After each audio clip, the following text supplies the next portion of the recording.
invito nuevamente. Evangelio de Juan, capítulo 9, versículo del 35 al 41. Sigan con su vista la lectura de este pasaje que va a ser el motivo de nuestra predicación de esta mañana.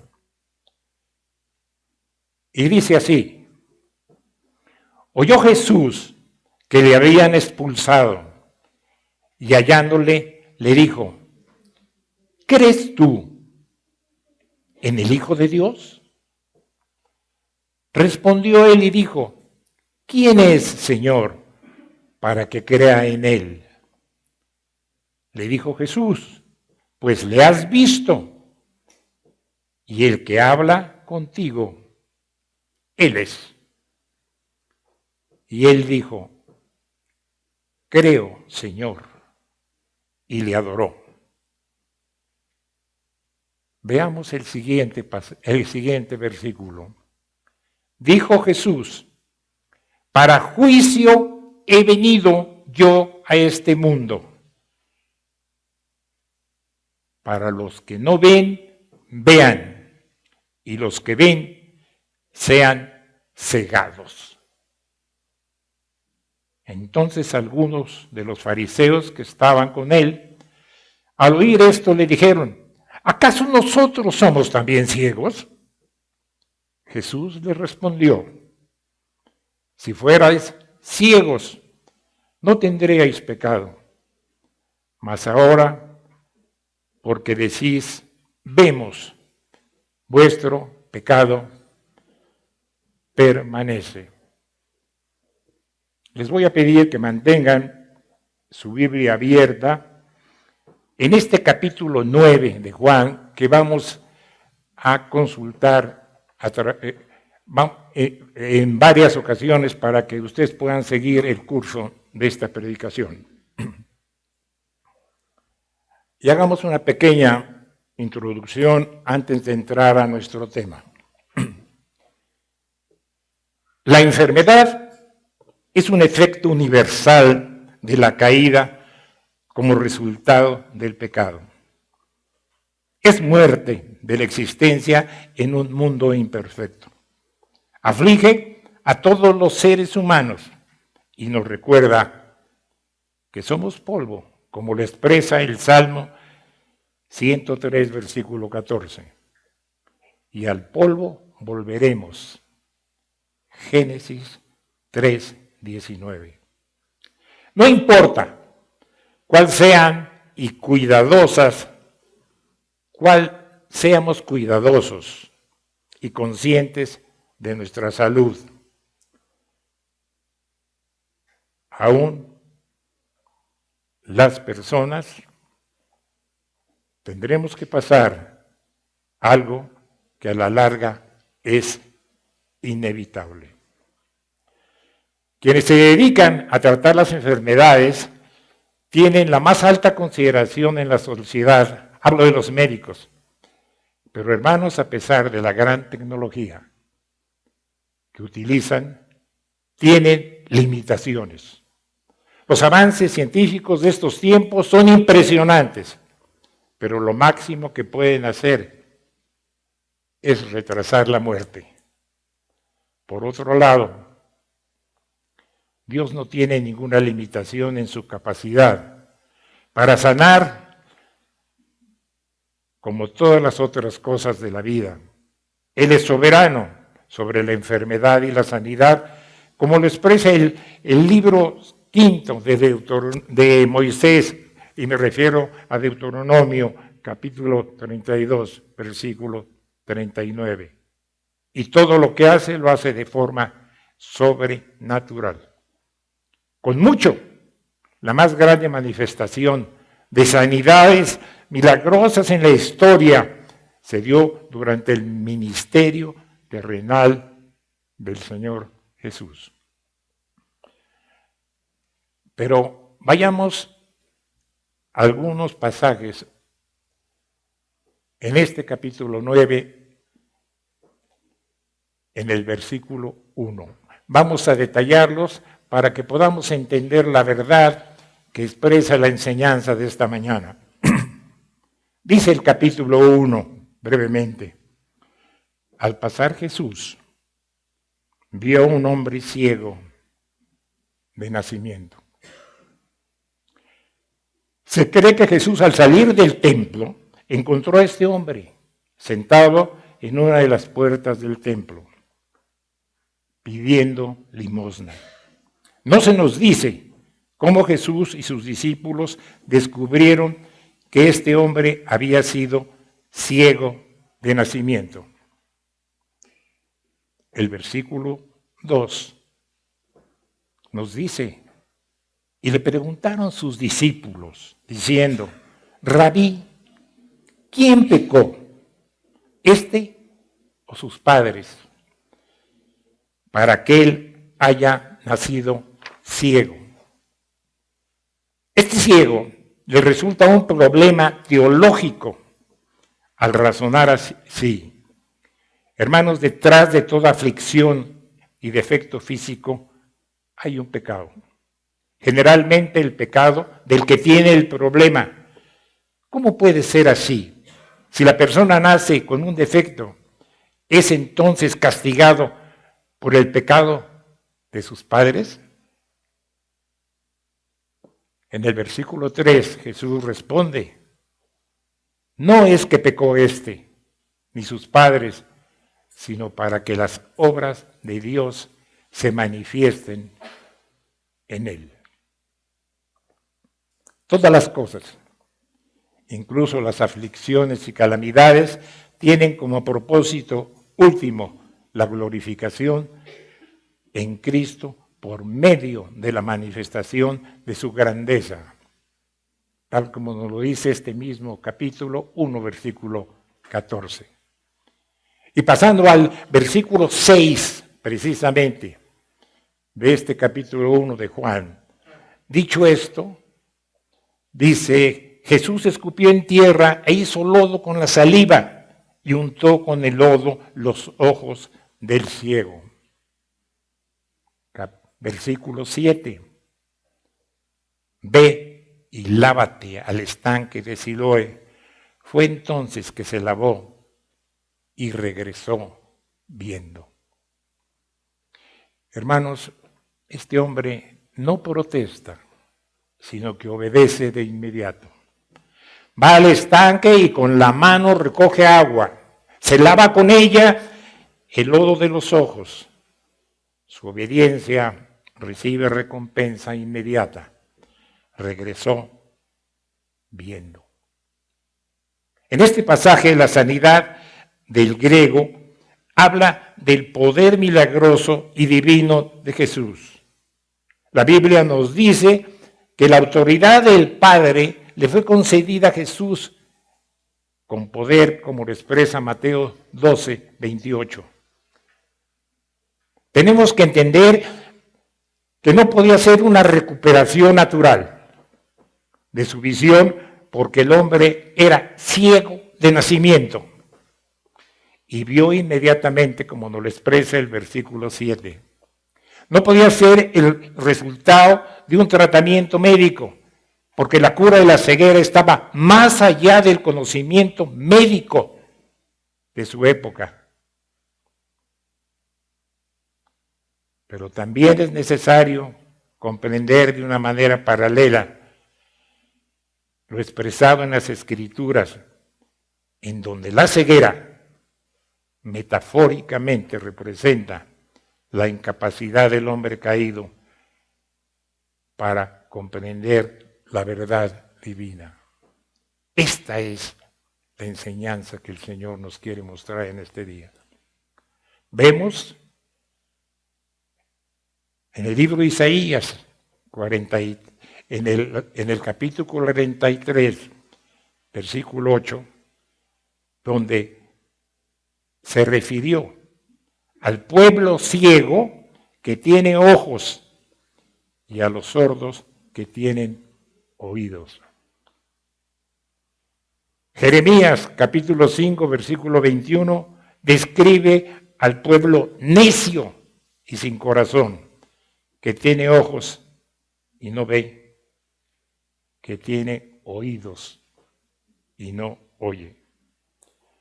Tal como los ciegos no tienen capacidad para restaurar su propia visión, así también los muertos y ciegos espirituales no pueden vivir o ver por su propia voluntad y poder. Siglos después, Jesús denunciaría de modo parecido a los fariseos. Mateo 15, versículo 14. Ciegos, guías de ciegos. Aún los líderes en el tiempo de Jesús tenían el entendimiento entenebrecido, dice Efesios 4:18. Carecían de entendimiento espiritual, aún teniendo a la mano las Escrituras. La curación del ciego fue un hecho impresionante en la persona de este hombre. Un suceso que transformó su vida. Pero la visión física no era lo único que el Señor planeaba. Jesús estaba a punto de hacer algo más importante, darle una visión espiritual. Dice el versículo 9, el capítulo 9, versículo 35. Oyó Jesús que le habían expulsado y hallándole, dijo, ¿crees tú en el Hijo de Dios? Dicho de otra manera, podríamos expresarlo así. ¿Confías plenamente para vida y muerte en el Hijo del Hombre? Versículo 36. Respondió y dijo, ¿quién es, Señor, para que crea en Él? Antes de responder a la pregunta, el hombre siente la necesidad de saber quién podría ser este Hijo del Hombre, este Mesías. La razón es, desde luego, que se dirige a alguien cuya identidad todavía no ha sido revelada con claridad, aunque pueda haber sospechado que era Jesús. Versículo 37. Le dijo Jesús, pues le has visto, y el que habla contigo es. Jesús se revela a sí mismo a este hombre como el verdadero Mesías, como el Hijo del Hombre. ¿Y cuál fue la respuesta de este ciego? Le dijo, creo, Señor, y le adoró. Consciente del hecho de que aquel que le ha hablado es el mismo que lo curó. Él entiende que es Jesús en quien, con sorpresa total, pone su mirada. Qué privilegio es poder ver. Y reconociendo en Jesús al Mesías y por consiguiente el objeto de su propia adoración, el hombre cae de rodillas y rinde adoración con respeto y reverencia a su benefactor. Jesús no se interesa solo en la sanidad de un cuerpo físico, sino también por el alma de aquellos a los cuales salva. Podríamos decir que hasta este momento Jesús sale de la escena. La Escritura no lo vuelve a nombrar a él. Después de haber sanado al ciego, ¿qué nos dice la Escritura a este respecto? Versículo 8 al 12, brevemente. Entonces los vecinos, fíjense bien, que le habían visto que era ciego, decían, ¿no es este el que se sentaba y mendigaba? Unos decían, Él es, y otros, a Él se parece. Él decía, yo soy, y le decían, ¿cómo te fueron abiertos los ojos? Era algo que no podían entender. Pero después lo llevaron ante los hostiles fariseos. Versículo 13 de este capítulo 9 al 34. Pero lo haremos de una forma más reducida. Dice versículo 13, lo llevaron ante los fariseos al que había sido sanado. Era natural buscar una explicación ante las autoridades religiosas sobre este hecho sin precedente. Pero más que una explicación, tal vez quisieran ver la reacción de sus líderes ante la violación de las restricciones del día de reposo. El versículo 14 nos expresa que era el día de reposo cuando Jesús había hecho el lodo y había abierto los ojos. Y volvieron a preguntarle cómo había recibido la vista. Repitió todo lo que sabía que hizo el Señor y quiso él declarando a Jesús. Dice el versículo 15, me puso lodo sobre los ojos y me lavé y veo. Algunos de los fariseos decían de Jesús, no procede de Dios, porque no guarda el día del reposo. Ante los ojos de ellos, Jesús había quebrantado ese día de reposo, no porque había violado alguna regulación de las Escrituras, simplemente porque había violado las restricciones de los rabinos. Por ejemplo, el Señor había hecho lodo de su saliva y polvo, lo cual también prohibían los tratamientos en el día de reposo. Y nos podemos preguntar por qué Jesús provocaba deliberadamente a los líderes violando las prohibiciones del día de reposo. Hermanos, porque mostró su autoridad divina como Señor del sábado, que nos lo expresa precisamente Lucas capítulo 6, versículo 5. Pero también lo hizo para mostrar que tales normas extrabíblicas no eran necesarias y que ponían una carga opresiva en las personas. Y después de todo, señaló Jesús, el día de reposo fue hecho por causa del hombre y no el hombre por causa del día de reposo. Marcos capítulo 2, versículo 27.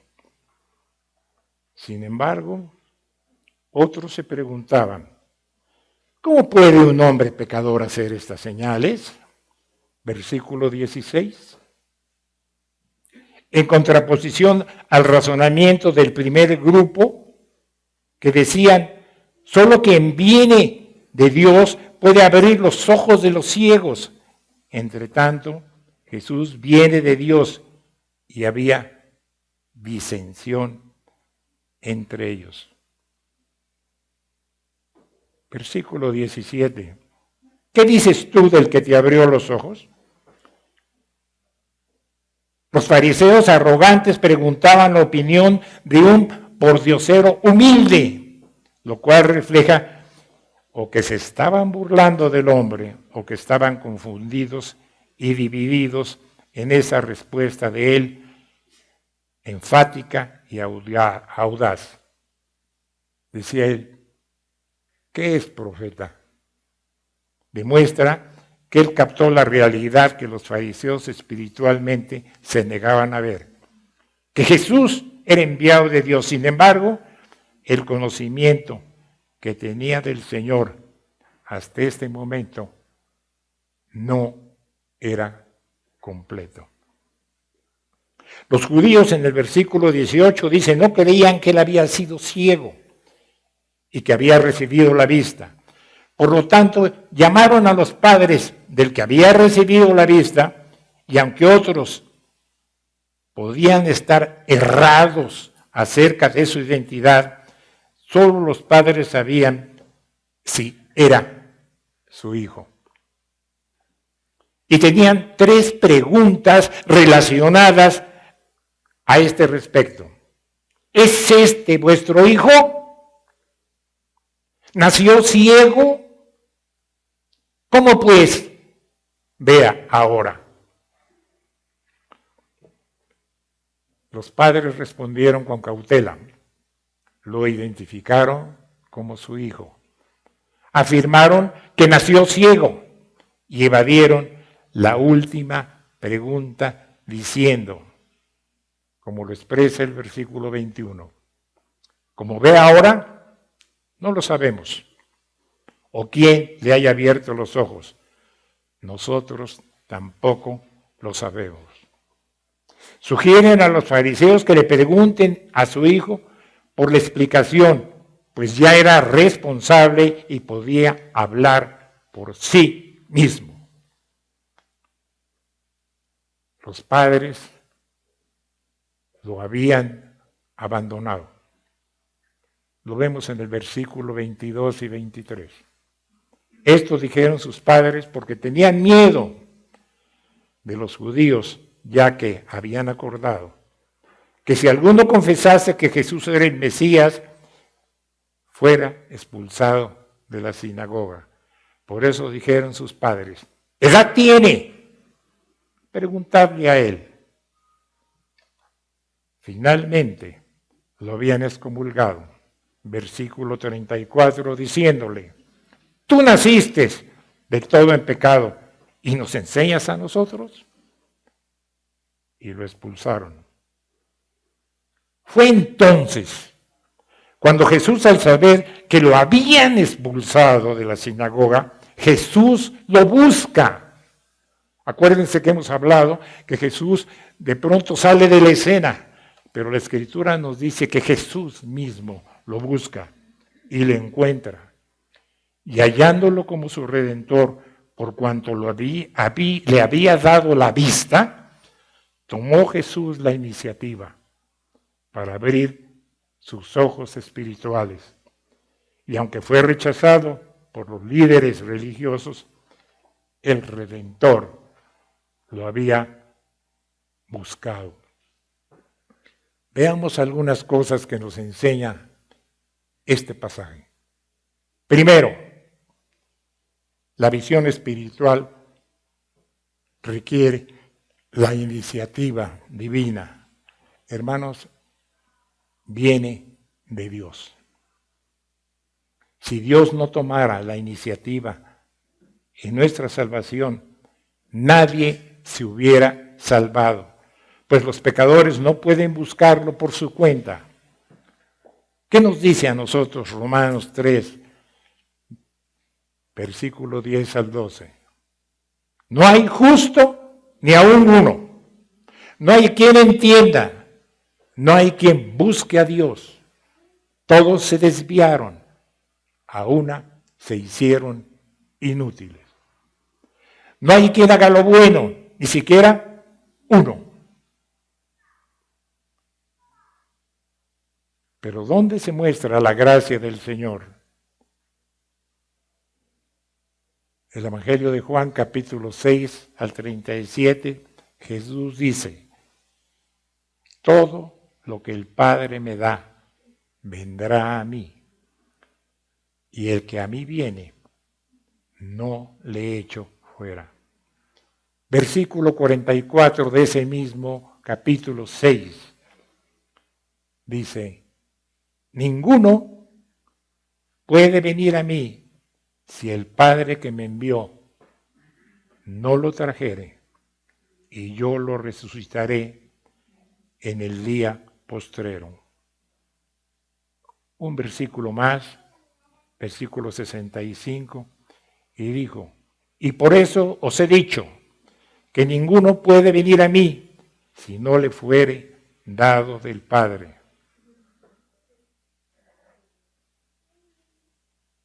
Venir a Cristo, hermanos, es algo más que un regalo. La salvación depende de la iniciativa de Dios, de su poder y su gracia soberana. Pero hay otra moneda, hay otra cara en la moneda, y es la siguiente. Jesús dice en el capítulo 10, versículo 26, pero vosotros no creéis, porque no sois mis ovejas, como os he dicho. Evangelio de Juan, capítulo 8, versículo 47. El que es de Dios, las palabras de Dios oye. Por eso, no las oís vosotros, porque no sois de Dios. Y nos recuerda también a través de la Escritura en Juan 18, versículo 37, yo para esto he venido al mundo, para dar testimonio a la verdad. Todo aquel que es de la verdad oye mi voz. Podemos escuchar su voz, sus palabras y creer en Él. Todo gracias a lo que ocurrió antes, algo que Dios hizo. Y ahora bien, surge para nosotros una pregunta. ¿Cómo entonces somos responsables? Esto es lo que quiero decir cuando hablamos de la soberanía de Dios en este Evangelio de Juan, y que mientras más seriamente lo estudiamos y lo recibimos, surge en este versículo, en este pasaje del capítulo 9, del 35 al 41, el problema de nuestra responsabilidad humana.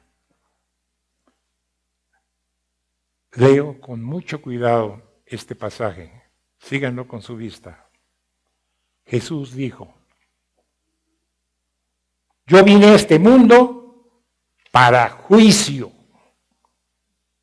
Yo vine a este mundo para juicio. Para que los que no ven, vean. Y para los que ven, sean cegados. Algunos de los fariseos que estaban con él oyeron esto y le dijeron: ¿acaso nosotros también somos ciegos? Contesta el Señor: si fuerais ciegos, no tendríais pecado.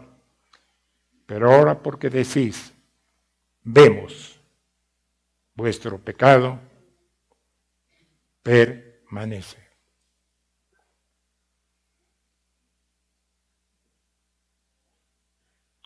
El Señor viene a mostrarnos la ceguera como una imagen espiritual. Hemos visto que ese pasaje comenzó con la sanidad que Jesús hizo de un hombre que nació ciego.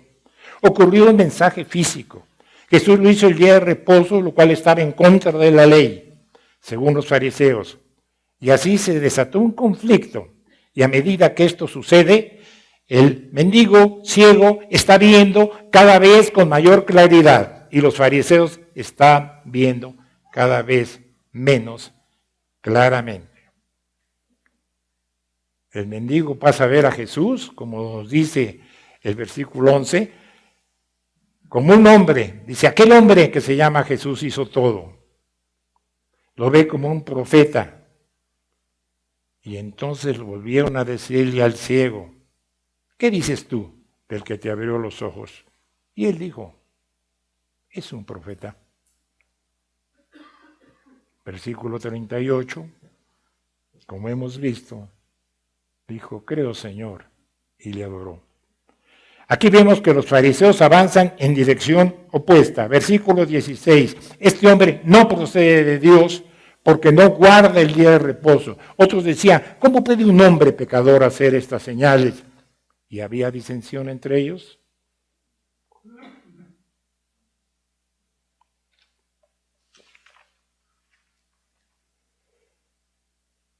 Y lo que queda claro, a medida que llegamos a estos 3 últimos versículos, es que lo que comienza siendo un milagro de sanidad física de la ceguera, se ha convertido, como ocurre tantas veces en este evangelio, en una imagen de la sanidad de la ceguera espiritual.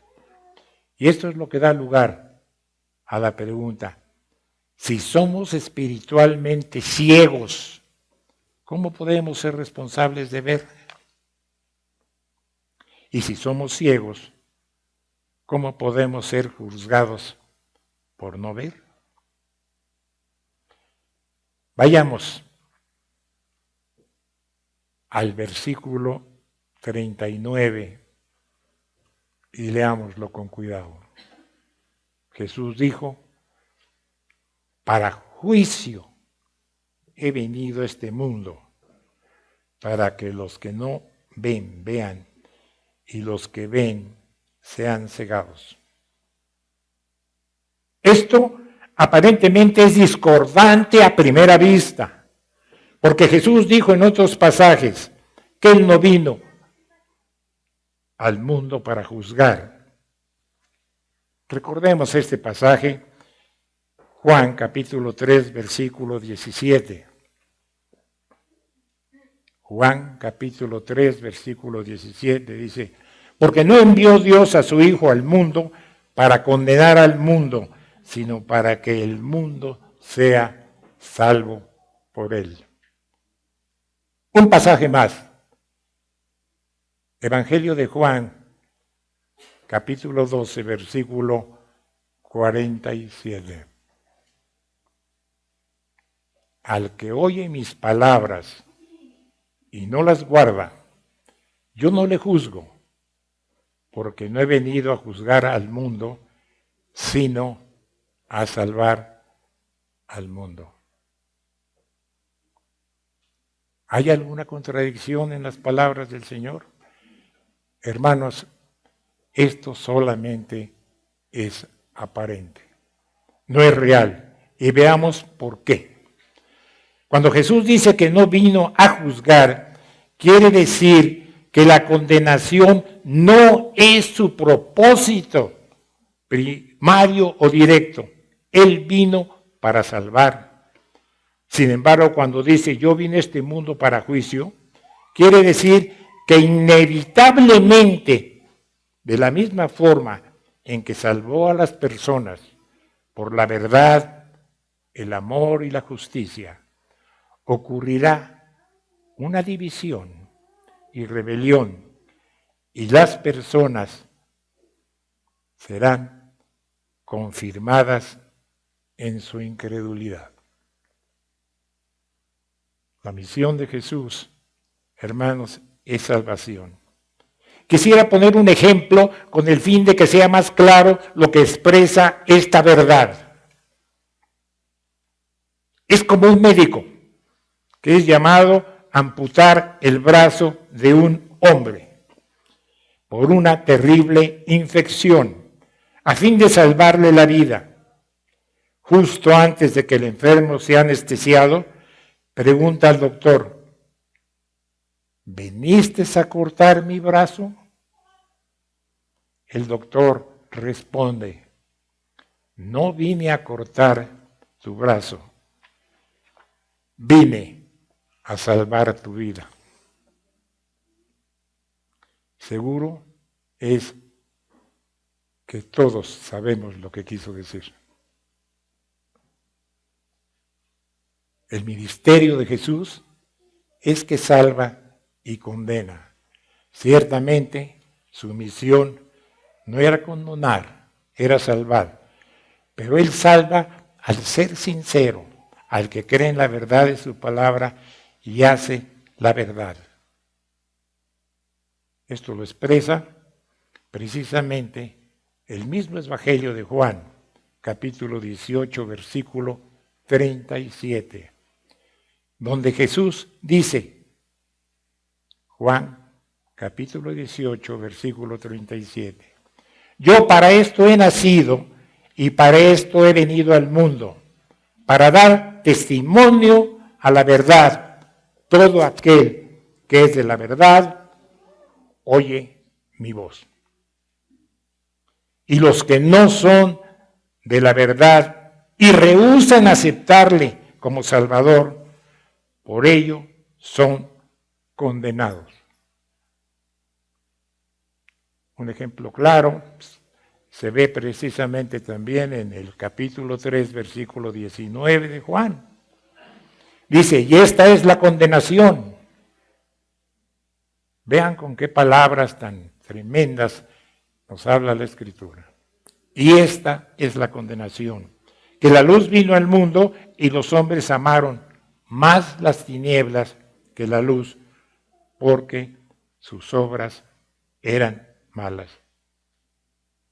Jesús tiene el propósito de salvar, pero inevitablemente confirma la ceguera e incredulidad que condena.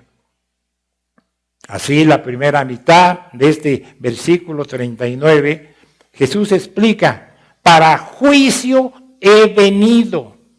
Él vino para juicio, para que los que no ven, vean, y los que ven, sean cegados. ¿Cuál es el efecto realmente cegador de la obra salvadora de Jesús? ¿Por qué lo expresa en esta forma? ¿Qué significa? De esto tratan precisamente los últimos 2 versículos de este pasaje. Veamos con cuidado. Versículo 40 y versículo 41 de este mismo pasaje, que es el tema de nuestra predicación esta mañana. Versículo 40.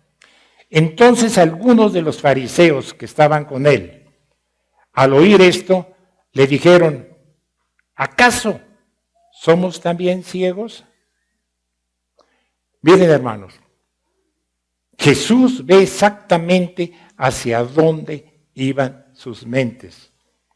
Y sabemos lo que ve por la forma en que le responde en el versículo 41.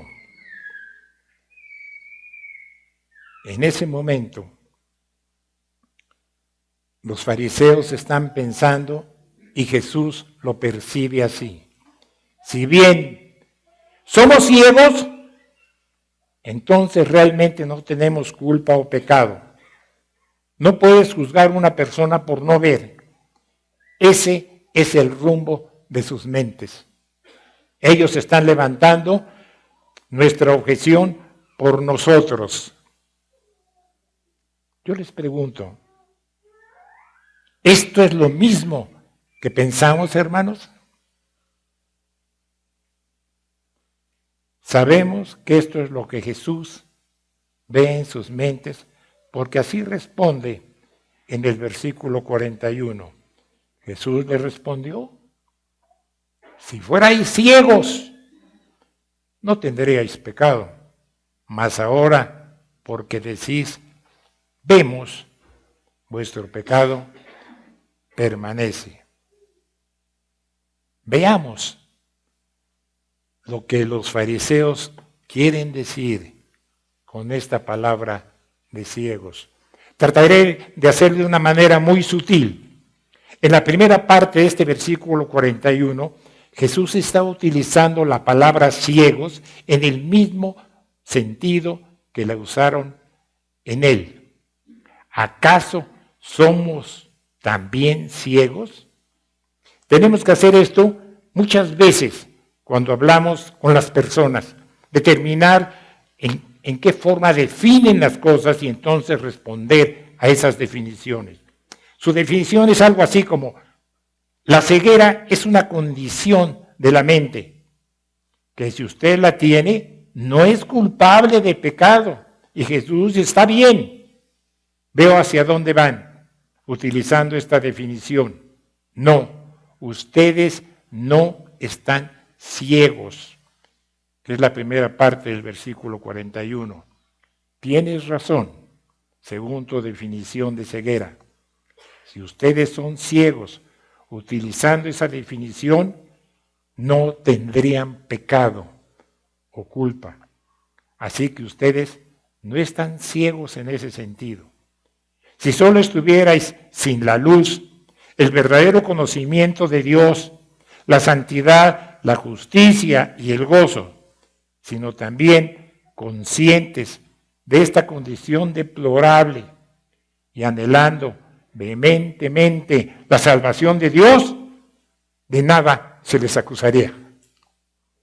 Y por supuesto, la razón por la cual Él dice es que ellos son culpables de pecado, es el pecado no atendido, no perdonado, un pecado que les condenará si no van a Jesús en busca de perdón. Veamos finalmente la inesperada respuesta de Jesús. Para terminar, vuelva conmigo al versículo 39. Y Jesús dijo, para juicio he venido yo a este mundo, para que los que no ven vean y los que ven sean cegados. Aquí hay una división en el camino final de este mensaje. Hermanos, todos caminamos por un sendero o por el otro. ¿Qué significa que Él vino para que los que ven sean cegados? Esto lo sabemos en el versículo 41. Quiere decir que los que tienen ojos para ver en sus cabezas, quienes tienen ojos que pueden pensar y razonar, quienes pueden ver las evidencias y escuchar los sermones y leer la Biblia y conocer a Jesús, pero que no admiten que están ciegos, que no ven lo grande de sus pecados y miserias y que necesitan nacer de nuevo con vida y luz espirituales, se vuelven ciegos. Es decir, su ceguera se revela mientras más resistan a la luz. Más dura y profunda será su ceguera, y es su ceguera espiritual. No así con ustedes, queridos hermanos, que creen en la verdad del Señor. Aferrémonos a esta primera mitad del versículo 39 y crean en Jesús. Yo he venido a este mundo para juicio, para que los que no ven, vean. Él vino para darnos vista. Luz en las tinieblas resplandece, pero las tinieblas no la aceptaron. Vino a los suyos, pero los suyos no le recibieron. Pero a los que le recibieron, les dio potestad de ser hijos de Dios. Demos gracias al Señor por su palabra. Gracias, Señor, por que tú nos muestras, nos enseñas, Señor, que a no ser ciegos, Señor, aunque podamos tener nuestros ojos, Señor, porque queremos, Señor, en ti, te proclamamos como nuestro Dios y como nuestro Señor. Gracias, Señor, por esta enseñanza, Señor, que va más allá de lo que era simplemente darle vista a este ciego.